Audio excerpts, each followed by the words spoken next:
hi. Say hi in the chat. If you guys know me, you know chat is where it's at. Welcome to today's awesome show. We have something really, really exciting for you today. If you are not familiar, each month we have a show called Level Up where we bring a very, very special guest to highlight one specific segment of Keap's lifecycle automation framework. So today I will be introducing our guest very shortly, but we're going to be talking about the attract section.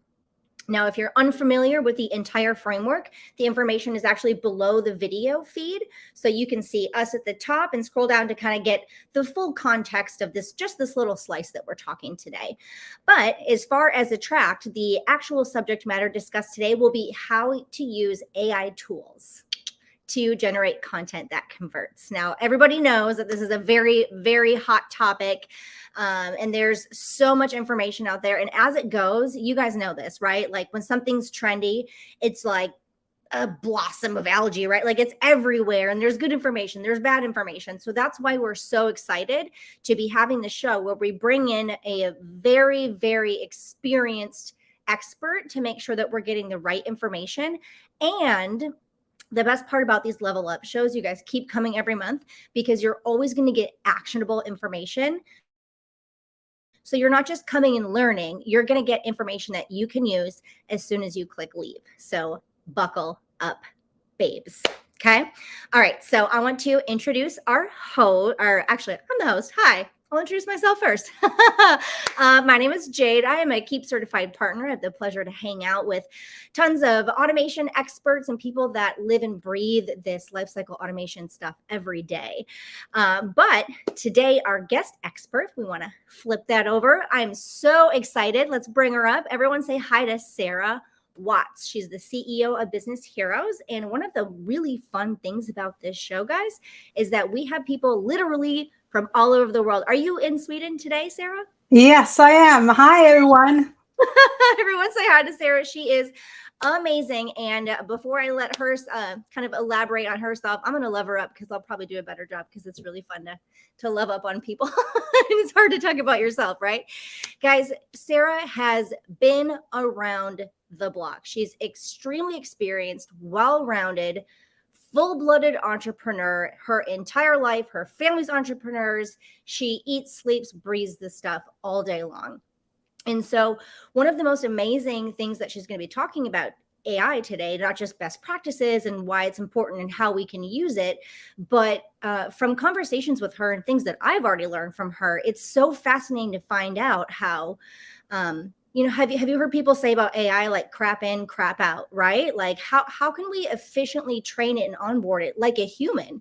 Because it's not going to do the things you want it to do unless you physically and literally train it and give it the tools in the very same way you would like an employee. Am I right, Sarah? Yeah, totally. It's actually a different way of looking at it from a lot of perspectives. So I hope that you're going to have a lot of meat and actionable points today. Yes, it's going to be amazing. So before we jump in, I want you guys to check out the poll. So you might notice on the Hopin, this app that we're using today, on the top right, where you see the word chat, there's a whole other tab called poll. So there's chat and poll. Click on the poll and let us know. We want to kind of get a pulse on how you guys feel about this because like I said, there's a lot of information out there. So let's see what we got here. So go ahead and click that poll. And then while you guys are clicking on that, I just want to make sure you're super comfortable with this Hopin. So like I said, if there's like a little arrow on the bottom, you can go down and see the lifecycle framework and all of that information that we've been talking about today. And as we go through, there's links and everything, and we have an amazing backstage team. So anytime we mention links or anything like that, they'll make sure that you get everything that we talk about today. And of course, as usual, we are recording. So definitely make sure that you check out those links, all the information. Cannot wait to just get in here. Okay, so as we start, Sarah, just so you know, the poll results are in. By far, the winner is I could use some guidance. So I think everyone is going to get a lot of amazing information today. So as usual, one of our favorite places to kind of like start this conversation is to talk about you and like, can you give us a reason and a backstory is like how this is actually important and can this really impact our businesses and have an effect? Yeah. So I've been using, like you said, I've been around the blocks for a while. So I've been using digitalization and automation running my businesses for years. And I've been Mhm. training my clients and I've been doing the work in their systems. And it's really changed when AI came around like 8, 9 months ago to really up level that process to make it even easier. And before I started using AI to create copy, I usually had a team. I don't have any team anymore. So that means that I often find myself like staring at the blank screen saying, what should I write? I have this like writer's block, and I don't think that I'm alone. Even if I have the knowledge, I'm an expert in what I do, but like getting all the right, it's not just producing the words. You have to have like compelling and persuasive copy that actually attracts. Like we said, we are in the attract stage. And I want also not to just attract the clients, I want them also to be engaged in the content. So when I sit down and look at my webpage or the landing page I was going to create to do the offer or do a nurturing sequence or anything like that, I was like, oh, I need some, like, bounce some ideas of someone. And when I found AI, I got that. Wow. So it's like, it does feel a lot like having a conversation with a person sometimes. I mean, it's not a human, and I think we should all really take note of that. But I love the way you said getting bouncing ideas off of someone, because at the end of the day, it's learning from you, right? Yeah, exactly. It's like I wanted to be like having someone who could co-create with me. Like I could find Mhm. myself like saying that, well, if I have this Love piece, if I have these thoughts, what more could I that. Mhm. have? What more can I add? What am I missing? Where is my gaps? Could I be more like persuasive somewhere? Or did I like lose some facts that I, in my world, is so totally natural? But in someone who is new to the world of the topic that I'm writing, then I might miss a gap and then someone could not like really follow along. And chat has actually made, or AI has really helped me doing that. Yeah, no, I think that's such an important call out, guys. I mean, let me know in the chat if you feel this way. Sometimes I feel like the hardest part about writing any sort of copy, messaging, content in general is that it's hard to forget that you talking are the expert, and you're trying to attract people who are not experts. Otherwise, they would be selling it too, right? So you have to take off all of like the terminology and the overwhelming detail that you know as the expert and talk to people on their level. And I think having AI to help you bring that perspective into the conversation, the language, is really, really important. What do you think about that? Yeah, I think that that is really important, because if I use words that are words for me, that means something, and not my, Right. it might not resonate with the people that I want to capture or that I Mhm. actually want to attract.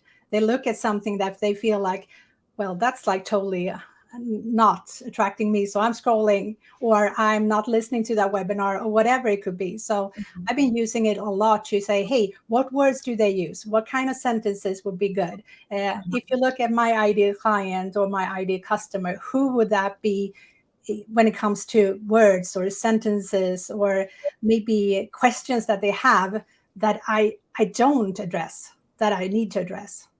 Yeah, yeah, interesting. Because you don't have the same pain points that they do because you know the answer. Exactly. Yeah, so it sounds to me like the biggest like impacts that we can all experience from this is time saving. Definitely, that was the first thing you pointed out. A creative edge to kind of get a more robust, attitude on what you're saying versus what you're used to just saying all the time. And then additionally, we're talking about how it's really great to bounce ideas off of AI in terms of not just creative, but perspective, making sure we're getting well-rounded information. I love that so much. Is there anything else we want to add before we dip on to the next one? Well, it's also that maybe I have a lot of data for who opened my emails, who like commented on my social media, and it takes me a lot of time to actually go through that in my reports. I Mhm. can use AI to do that for me in minutes.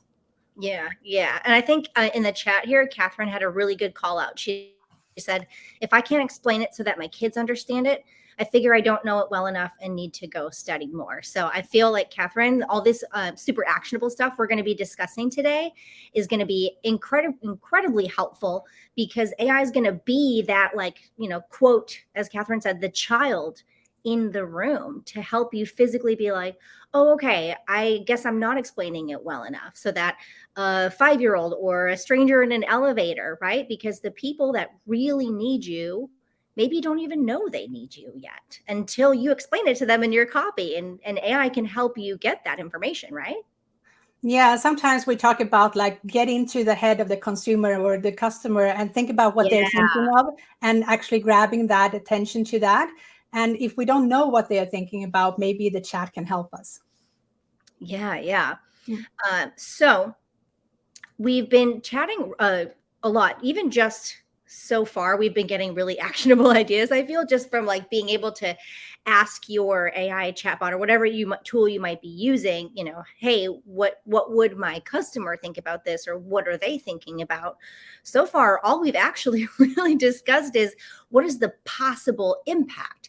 So instead of kind of going upwards from there, I think it's really important that we actually take a minute and blow out some of the misconceptions.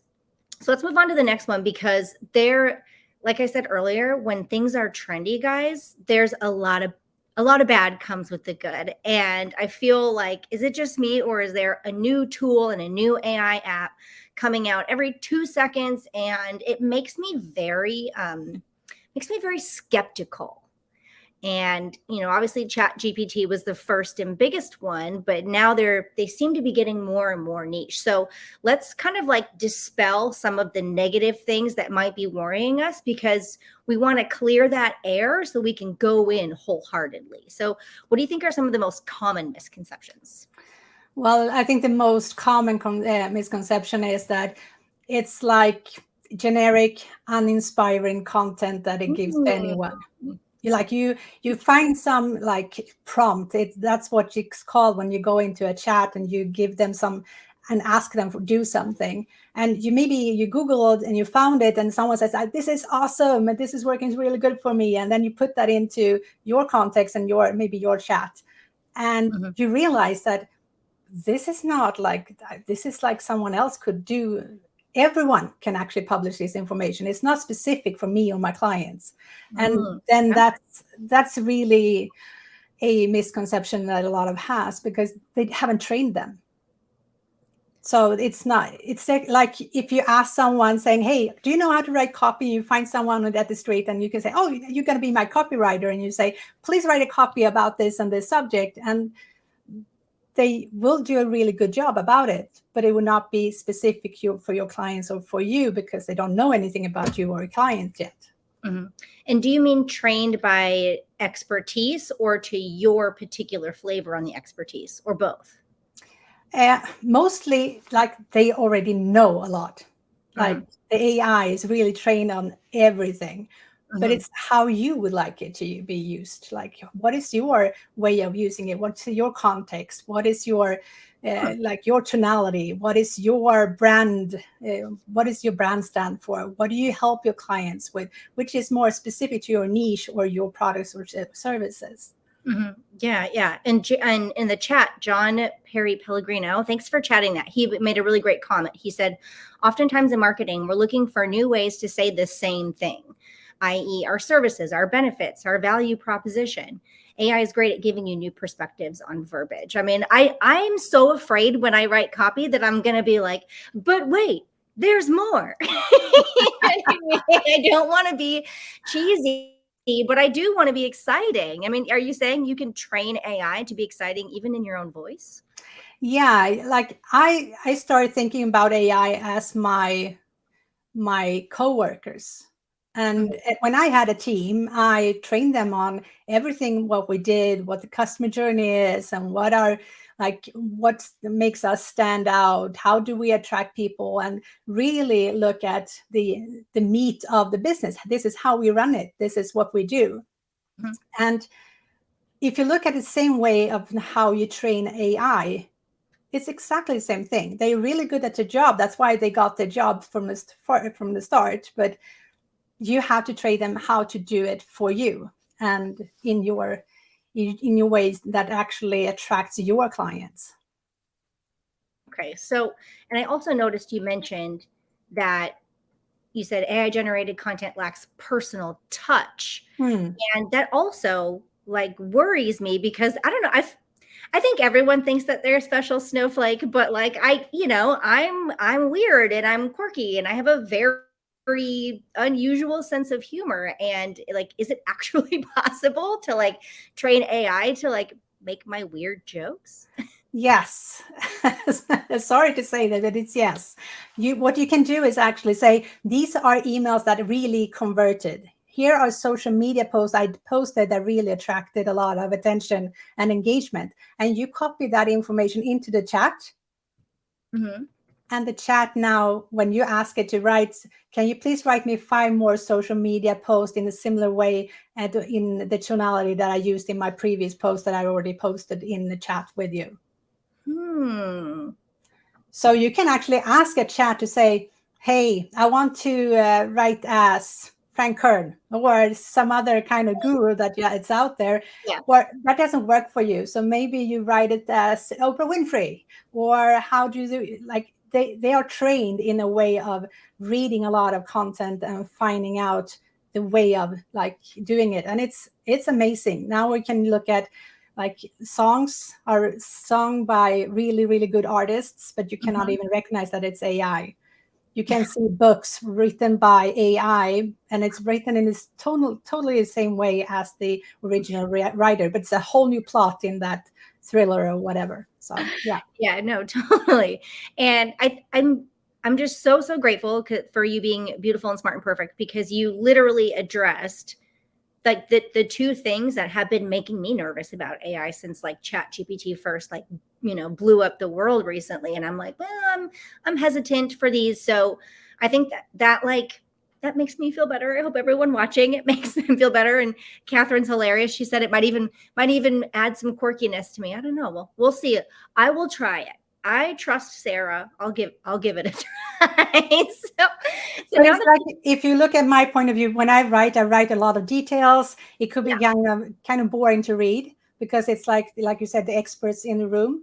But then when I ask the AI to help me, say, make this more lighted, like maybe make it more fun, put some more stories in there, help me make it better for my viewers. If I talk, this is a script that I'm creating, or if it's an email, I want to have some conversation around, like ask them to respond to the email and give me some feedback on what they are attracted to right now, or what they are worrying by right now. And I can get them to do that now because AI helps me to be more, like you say, quirky or funny and things that is not maybe natural to me.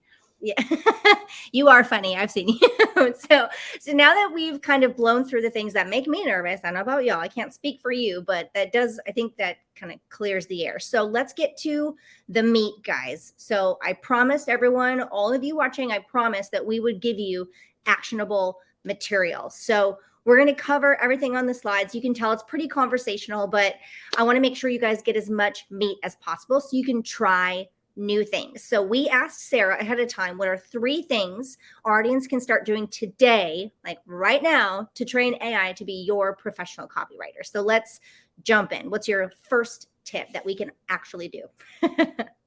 So I would say that, like, since ChatGPT is the biggest one and the most used one at the moment, I would actually go in and create an account at ChatGPT.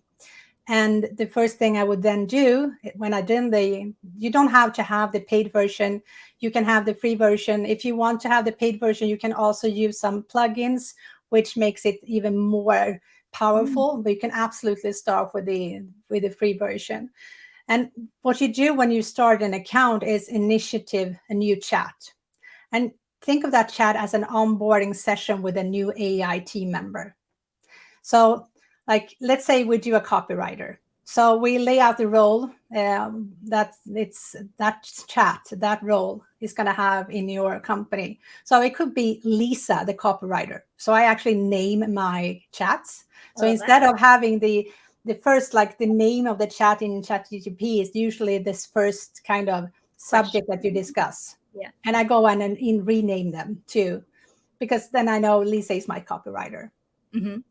And I then tell Lisa, like, you're Lisa, you're my copywriter, you're going to help me do this and this. And your personality is this and this. So as a copywriter, you should be quirky. Maybe you should be really good at persuade people. You should be really good at educate people.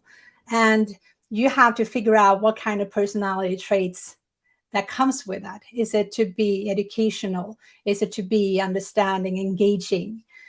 So you set that stage, and then you think about how would you do if you had a real person in your team. You would then say, this is our culture. This is the tone that I want you to use. This is a style I want you to use, because I want that to be the brand that everyone that works in our company use. Mm-hmm. So that's really, really important, because now we're moving from the generic responses that we had to saying, this is the person I'm going to work and co-create things with. And then it's important that you stay in the same chat. You cannot like start a new chat for each project, because then they don't remember anything from the last chat that you had. So one chat is really a closed silo. Like one chat per human that you're like trying, because you're literally creating a job description. That's fascinating. Yeah. So I have a PR person. I have a trainer, because I do a lot of training. I have a really good, a LinkedIn expert that can help me respond to LinkedIn comments and things. So mm-hmm. It's really, this is how I want this job to be done. And this is the way I want it to be done. And what happens now is that you have a crash course with them. You talk about what your ideal customer is, what their typical journey is, what you're offering, the results that they get from your services or product, why they choose to buy, why they don't sometimes do that.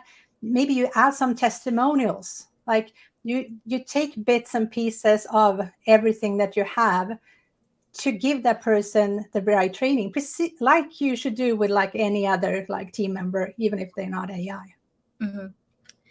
You know, this is so incredible because, you know, I mentioned to the audience that, you know, you and I had chatted prior and I was already learning so much. And I thought it was fascinating that you talked about onboarding it like a human, but you're going so many more layers deep than that.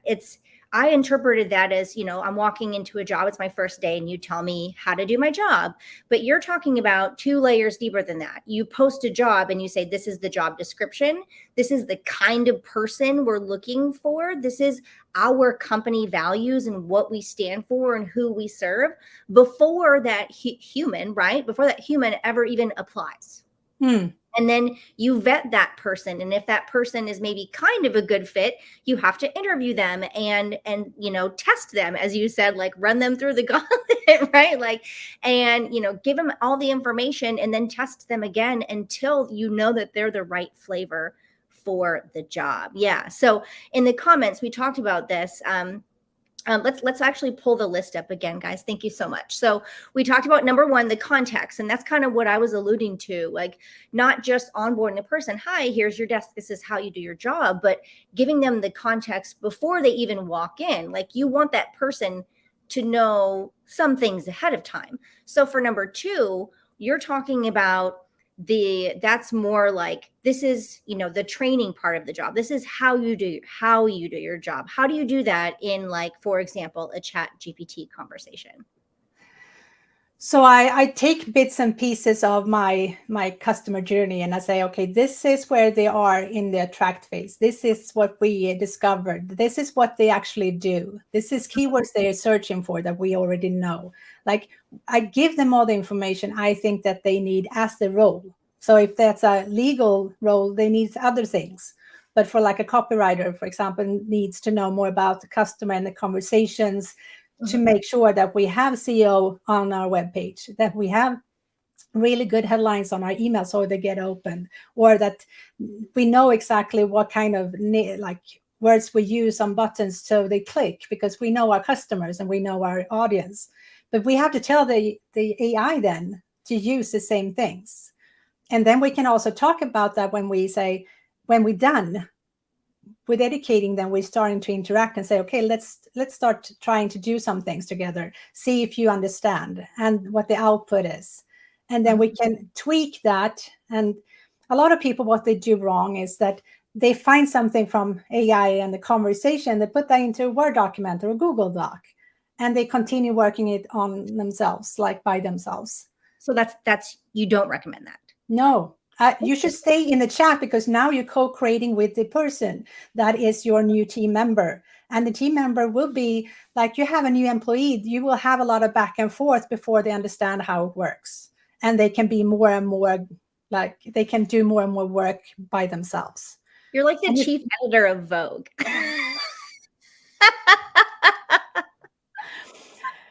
So I would say, like, when they do like a blog post for the first time, maybe 50% would be a good thing. But then you say, okay, let's do this, let's do that, and do this. And that person like the chat comes back with new responses.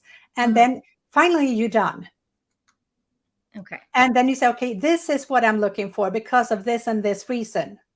And then next time you come in and say, hey, I want to have a new blog post about this subject, then you will maybe come into a 75% at once, like in the starting point, and then you continue working with them. In the end, right now, I'm at like 90-95% that I just don't have to tweak as much anymore. Yeah. So in that example I was mentioning earlier, that you're giving it 3 whole layers. It's not just show up and, okay, it's your first day on the job, write me a blog post. In fact, that's number 3 on the list. If you guys want to pull this slide up again, that'll give us a lot of context. So I mentioned, like, first you post the job and explain what it is to begin with. That's step 1. Step 2, the way you just described it felt to me, because like I'm a student as much as everybody else. You're the expert here, right?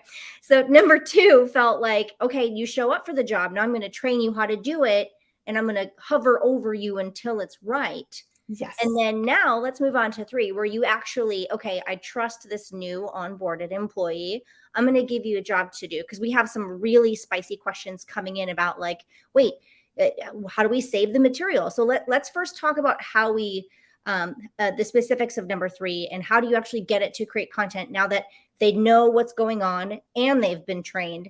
How do you prompt it to make the real material?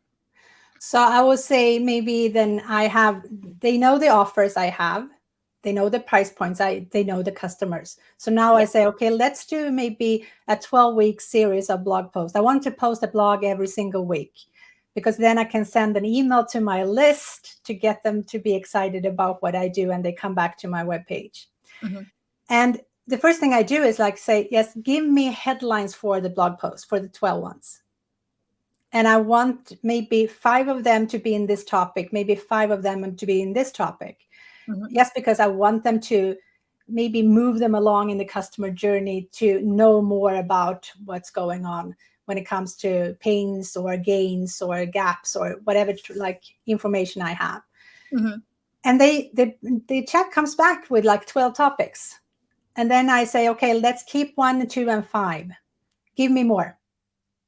Okay, I don't like this word. Please exchange that to something else. And finally, we're done with 12 topics that we know, that we like. Then we can say, let's do a draft. Let's take 1 of them, and then we outline them. So we outline them and we discuss what kind of outline would be the best way to craft that blog. And then I will say, okay, let's start with the introduction and write that. Okay, I'm happy with that. Let's do this. You had 5 examples in that blog post. Maybe we should cut it to 3 because it's really meaty and we don't need to have the 5. We can use that to another blog post. So I'm really crafting the blog post with the chat. And then I can ask it to like say, okay, now we're done. Let's do some SEO around that blog post, so I know that it is actually going to be found as well. That's amazing, because like the questions coming in are really good and specific to, as we talk about the actual tools on this next slide here. But just to kind of like put the bow on that, everybody, from someone who hasn't really dipped their toe in and is, from the poll results, it sounds like everyone's in the same same area as me.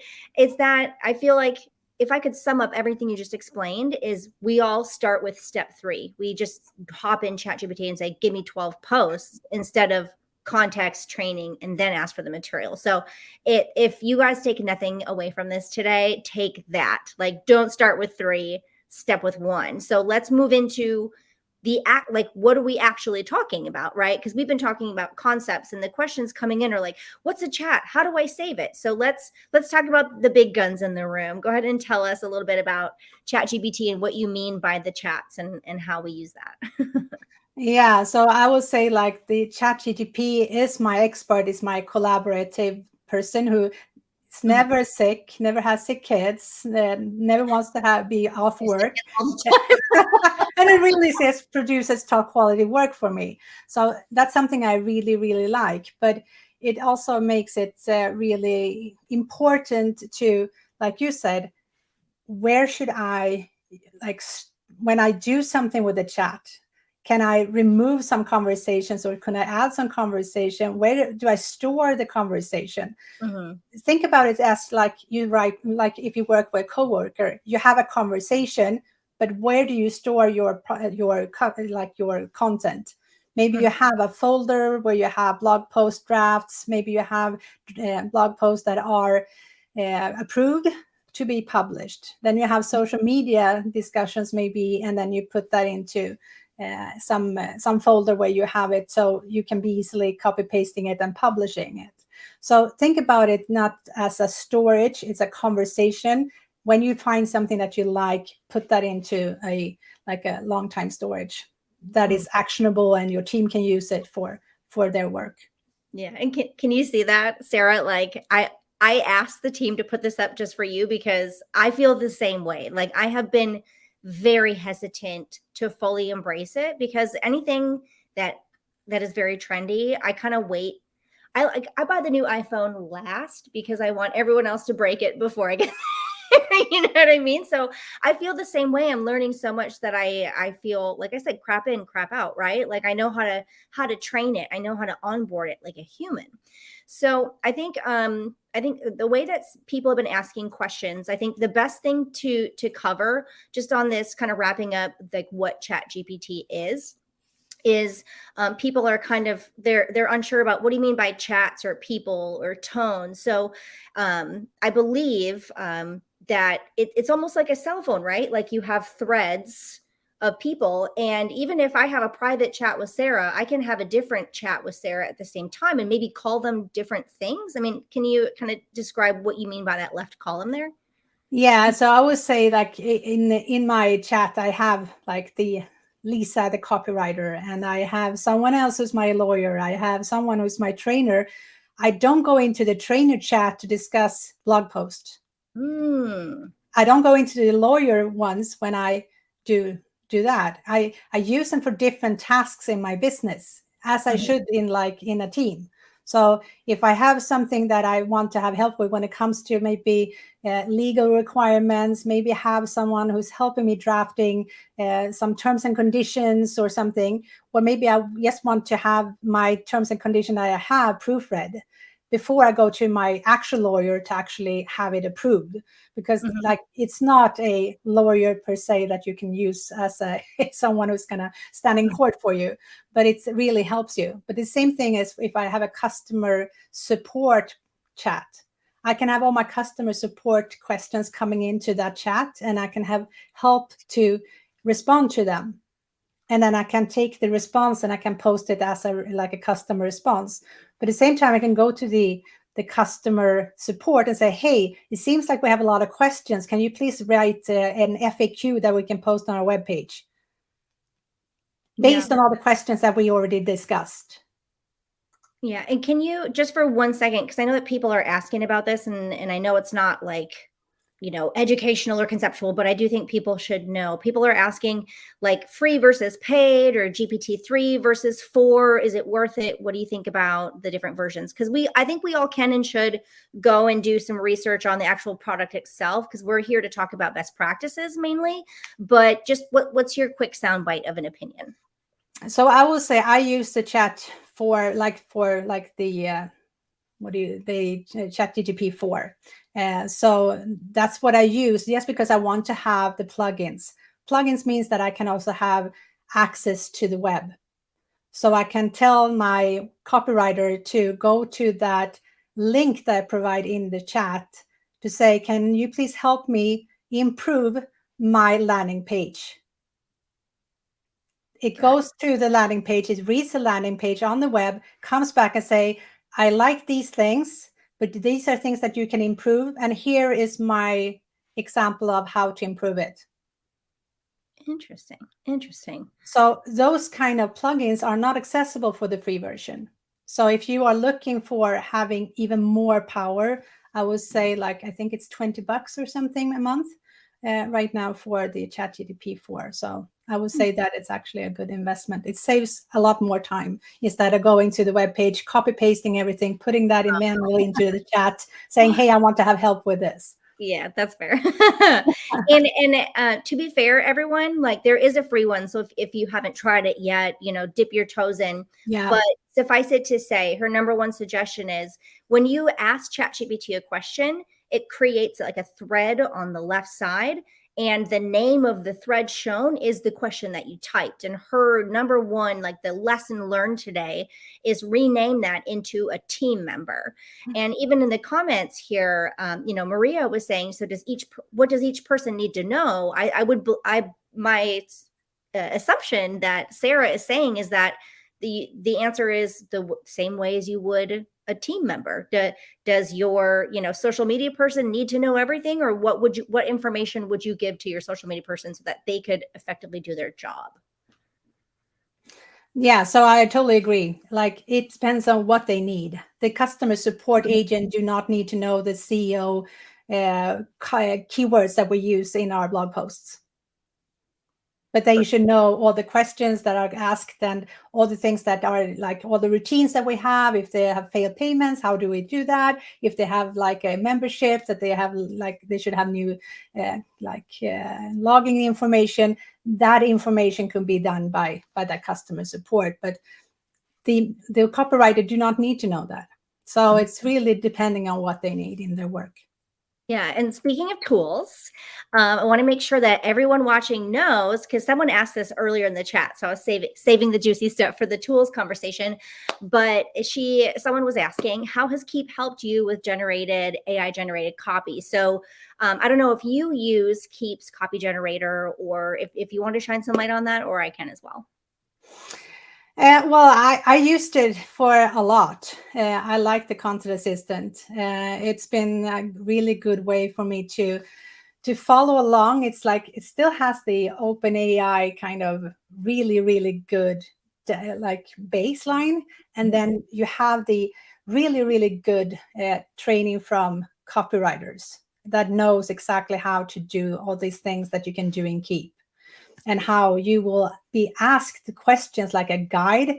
These are things that I need to know before I can help you create things in Keap, like emails or landing pages or things. So it's really been helping a lot to be good at responding to different questions all the time, instead of just giving them a chunk of information. So it's giving you a guide. And I can say that those questions that you are responding to inside of Keap when you use this tool, these kind of questions could be good to actually use when you use AI or ChatGPT as a standalone. So it's almost the same kind of way of doing it sometimes. Yeah, that's so helpful. And what's really fascinating is I actually had the pleasure of having a conversation with Scott Martineau about the Keap copy generator. So Scott is one of the founders of Keap, and he was one of the cheap developers and minds behind creating the Keap copy generator. And so what everyone should know is that whether it's ChatGPT or any of the 8,000 tools coming out every day, including the Keap copy generator, they're all like tools on top of the same pool of information, OpenAI. And what's if you want to compare ChatGPT to the Keap copy generator, for example, ChatGPT is more like a Google, like just ask it something and go from there. Whereas what the goal of the Keap copy generator and Scott and team that created it is saying, well, we know what kind of assets are going to go into the copy generator. We know that people want to use AI to write landing pages and text messages and emails. And so they took the hard work off of your shoulders of saying, how do I prompt it to write a great email? They do all the prompting for you by basically making you fill out a worksheet per play. So the Keap copy generator will physically ask you, like, what are you working on right now? Oh, a lead magnet landing page? Great. Tell me about your company, your people, their pain points. What do they complain about? What hurts them? What are their dreams? It prompts for you, feeds it into the same pool of open AI, but gives you something, spits out something that's actually suitable for a Keap asset. Am I correct? Yeah, and I would say I love that when you come into Keap and you responded to all those questions, and when you say, okay, I'm done, you actually get the emails, you get the landing pages built for you, so you can go in and read them and see if there's anything you want to tweak. But it's not like if you go to to ChatGPT, you still have to go in and do the emails and you have to do the landing page. Here's a lot of things are done for you, which is amazing, and it's time saving, really. Yes, it's a dream. It's a dream. So we already talked about, because there was a slide up where we talked about some of the examples of the things that it can do. If we could pull that up one more time, just so people can browse that. I also want to make sure, because as we saw in the chat when we were giving you the link and we're having this lengthy conversation about the Keap copy generator, it is for Keap users. So I know that we have a whole mix of amazing people here today. So I want to make sure that those of you have access to Sarah and some Keap stuff. So we're going to show you some extra resources today. So Sarah has an amazing gift to share with us today. So everyone grab your phones, scan your screens, and Sarah, tell us what we get with this free gift from you. So there is actually 4 things on this page when you come there. It's 2 things that are totally free. It's a download, that way you can download something we call the Business Heroes Grid to capture all the questions that you need to have, and you have all the information so you can really train your AIs in a really good way. I also included a blog post where I actually talk about this process in more detail. So if there is anything that you feel like, oh, I think I missed something or something, you have that in that blog post. And as well as a training called the Entrepreneur's Guide to AI, which is a course that are launching in 2 weeks. And you actually get pre-access to it when it comes to getting a really good possibility to actually buy it now. But you get access to it in 2 weeks, but you get half off because we haven't even opened this for anyone to buy yet. I love that. As well as we have something, if you want to do something with your homepage and your webpage and you want to know how to use AI specifically to really make sure that your website is attracting the right people and converting them, we have a workshop that is live online. So I will guide you through, and we will look at your webpage. We will look at other examples. It's really 90 minutes of really good content and checklists and guides and really step-by-step training, you can say. That is so cool. Thank you so much for sharing that with everybody. That's really, really neat. And then, so what we're going to do now, everybody, so Sarah's going to dip off, but don't worry, everyone. Hang tight, because if we have time, which I'm pretty sure we will, we're going to do some Q&A, but I have some other stuff to show you before we bring the amazing person back up. So hang tight, Sarah. I'll pull you back up in a moment. Thank you. But I do want to talk about Keap real quick, because as I mentioned, we've been talking about content and where's the content going to go and what's the point of all of these things, right?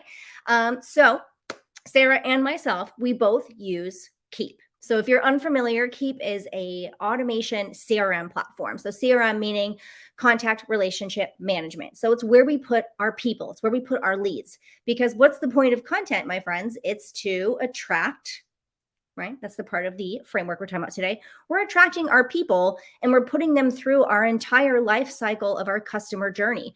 We want to attract them with our high value content that ourselves, with our expertise and the help of some AI, hopefully is helping us create. But what do we do with it, right? So let's pull up my Keap screen here, friends. So this is one of my demo apps I have pulled up. So I apologize for not having new leads in the last 30 days.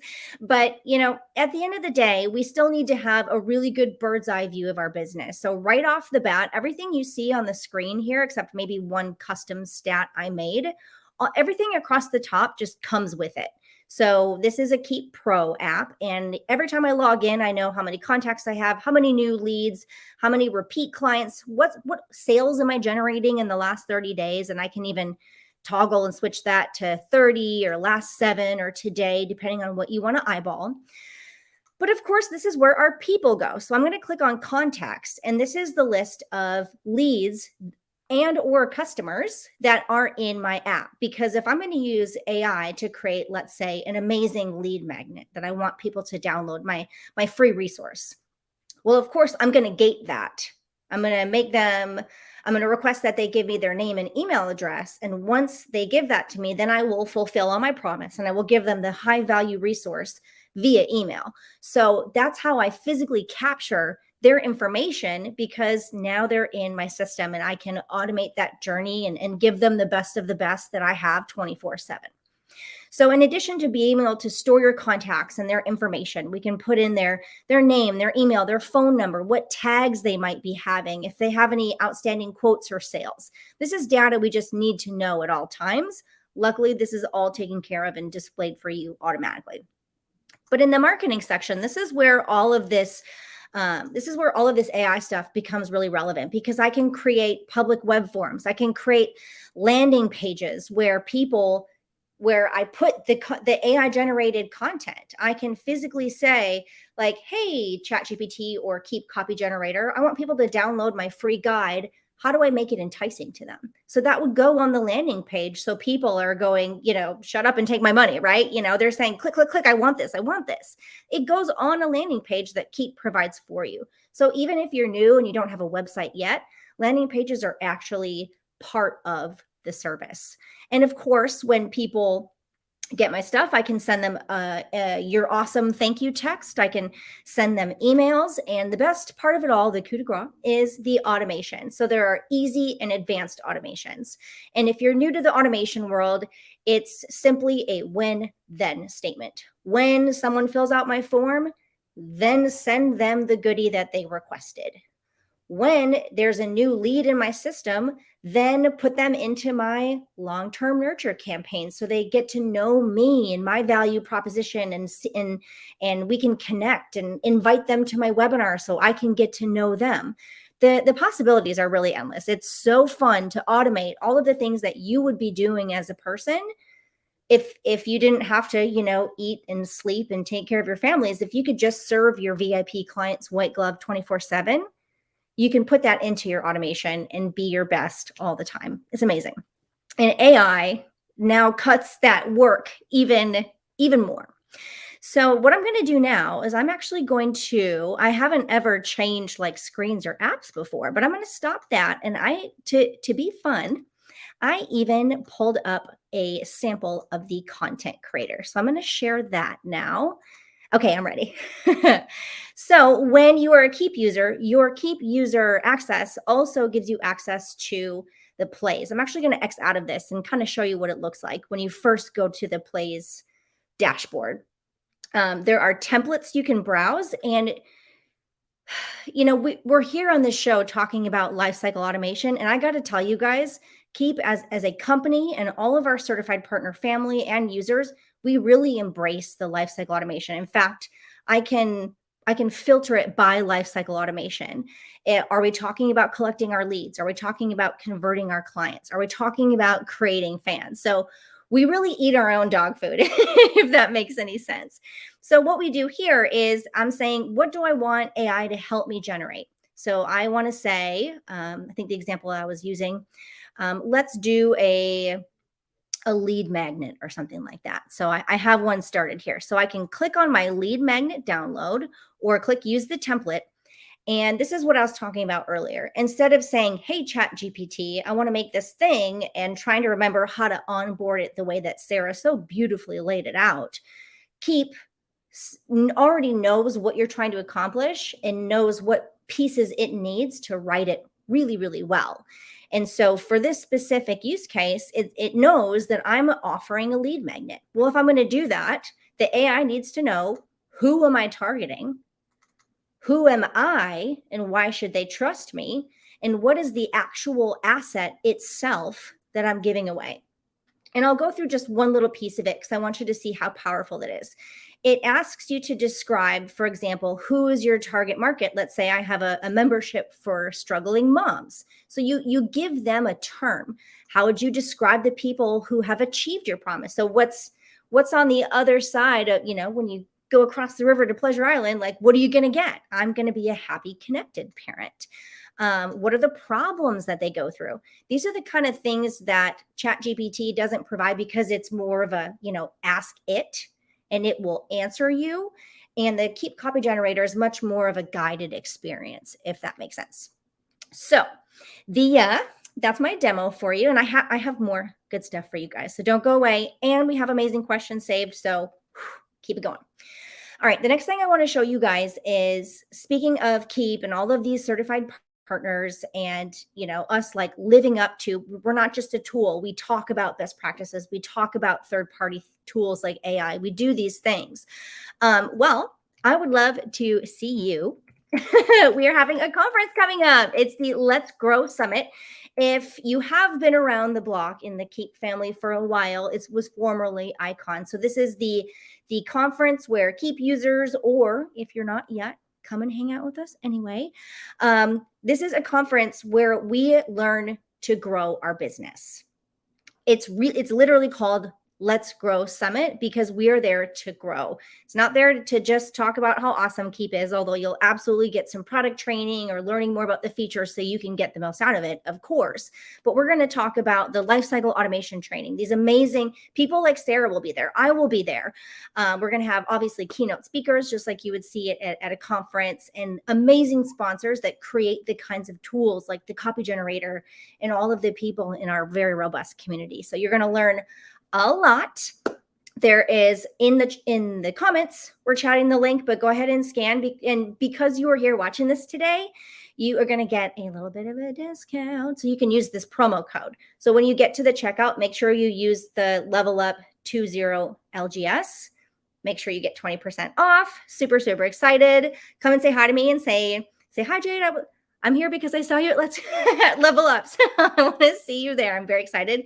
It's November 8th through 10th. It's going to be in Phoenix area. Phoenix, Scottsdale, I'm not sure.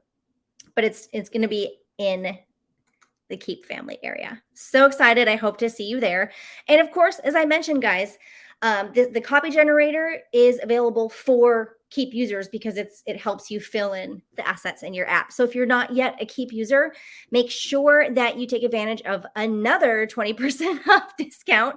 And what if you're not a user yet, what a great time to get started, because you can get the app, practice with the AI and the copy generator, get yourself situated, and then we'll see you at the Let's Grow Summit. Tomorrow is September, so it's barely 2 months away. So we will see you there. So make sure you get cozy in your app, get yourself set up, and come ready to learn like a sponge. It's going to be amazing. Okay. I covered a lot in a very short period of time. Luckily, I love talking. Okay. Q&A. We brought the big guns back up because we got some really great questions for you guys. They are coming in. Oh my gosh, look at all these comments, you guys. I'm so excited. Okay, we were saving some of the really, really good questions. Team, you want to just pick one? Okay, great. Joe said, please be careful using ChatGPT in place of a lawyer. I love that because one of your samples was one of the threads you keep is for legal stuff. Do you have any disclaimers or tips on that so you don't get yourself in trouble? Oh yeah, like I use it as a bouncing board again. So it's more like I've seen problems in my terms and conditions, maybe that this is lacking. How can I improve that? And I do that with bouncing off that kind of chat that I have as a lawyer. But then when I have that information, I go to my real lawyer and I say, hey, this is where I think that we can get started in the conversation to improve on and make the new edition of our terms and conditions. So I will never use that information that I bounce off right away. I would absolutely go to a lawyer and make it approved and make it like legal. So, Yeah. but it's more like, instead of me talking to my colleagues and say, hey, I think that we have something that's missing in our terms and condition. How can we do, like, I can't just come to a lawyer and say, hey, I need to have help because I need to figure out what's wrong in our business or maybe in our processes that are not into it. So we are totally clear. So I can go to a lawyer with the right information. The lawyer fee is going to be less because you have more work done. Perfect. So little asterisk there. And thank you for calling that out in the chat. I'm really glad we got to add that in there because we could talk all day. Okay. Steph has an amazing point. And I was actually going to ask you this too, if she didn't. So Steph, thank you for reading my mind. She said, if you actually really enjoy writing or doing something like a personal blog, can you use AI in some way to still support? Because you were saying you don't recommend taking it off if you started. So where's the gray area there? So I will say I will then maybe copy information that I got, put that into the chat again and improve on it. Or maybe I will do the improvement in the Google Doc or in the Word, but I will come back with the information and paste it in and say, hey, this is the improvements I did. This is where I ended up with my additions. What do you think about that? Is there any grammatical things that I could like be helpful for? Or is there any spelling mistakes? Maybe do you feel like this is flowing in a really good way of thinking of the flow where we will use this content? Then I will have both worlds in a sense. So I will absolutely not stop blogging myself, but I will like still before when I'm done, totally done with something. If I done anything like last minute additions, when I put that into the blog to like WordPress or something, if I did some like last minute changes, I will put that last minute changes into the chat again and say, hey, this is what I actually published. Wow. Because That's then such you know, a point. then the chat knows what actually is approved and what I want to have as a level for the next one when we do the next interaction. Wow.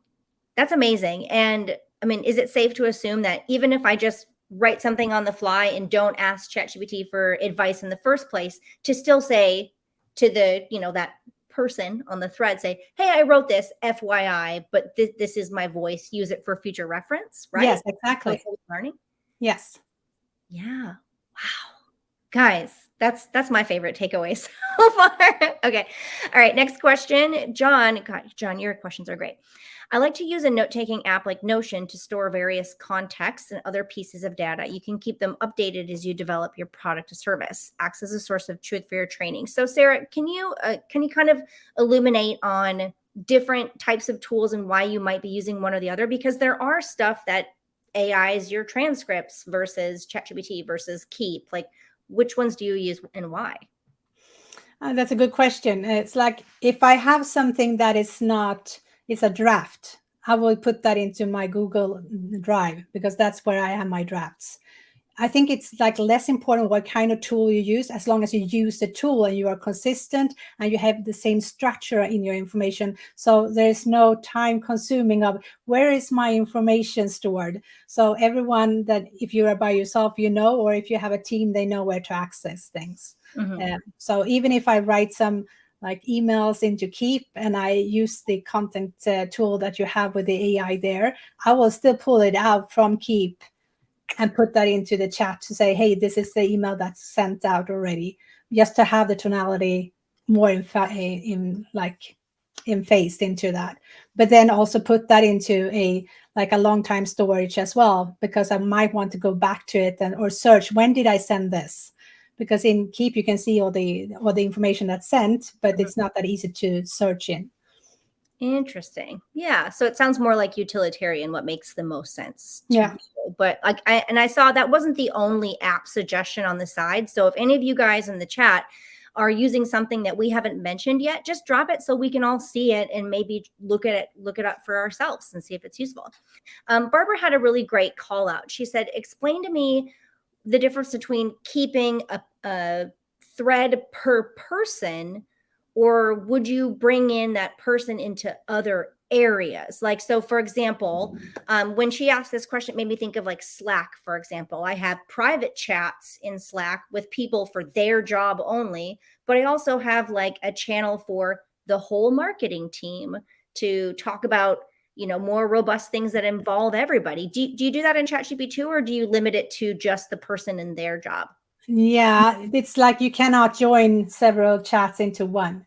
So you have like to keep them separate in that sense. And it's really, sometimes it's even if you have a lot of different products or services, maybe you have different target groups or different markets or different price points. If you are like a global company or in a sense, maybe you then have a chat for that service for marketing, that chat for that product and marketing, because they don't have the same, they should not have the same context, because then they can get confused. And that's why you should really be concerned about giving them the right information, that they don't feel like they start to output things that are not relevant to you anymore. So keep it very niched in the workspace. Yeah, I feel like that's a really important call out to end on, because we are out of time, everybody. I'm so sorry. But that's another really big lesson learned, is that everything you train it on only lives in that one chat. You can't open another chat and start talking about products and services without entirely retraining it and feeding it everything you've ever talked about in the other one. I mean, that seems kind of silly. So you have to be really careful about starting new conversations without retraining it, right? Yeah. And sometimes you get like, oh, I just want to ask this question. Then you get this default responses and you feel like, oh, I need to like train this. Like you have to, because then you get spoiled that you can do things much faster. And it's really much more to the point when you train them. Yeah. Oh, so fascinating. Sarah, I hope that your heart is full, because I have been watching the chat the whole time and everybody is just like jaws on the floor, so happy. Everyone is saying, thank you. Wow, that's awesome. I never knew that. This is so great. This helps so much. So I love the chat. You guys are the best. So thank you so much for coming and being open-minded to learn. I like I said, I was a little nervous about AI too, and hanging out with people like Sarah. I hope you come to the Let's Grow Summit, because that's the kind of people you hang out with. Just open your mind to new possibilities. So thank you so much, Sarah. Everybody and myself are so grateful. You shared so much. My mind is blown. Thank you so much for having me. It's been a blast. Thank you. Bye, everybody. Hearts, hearts.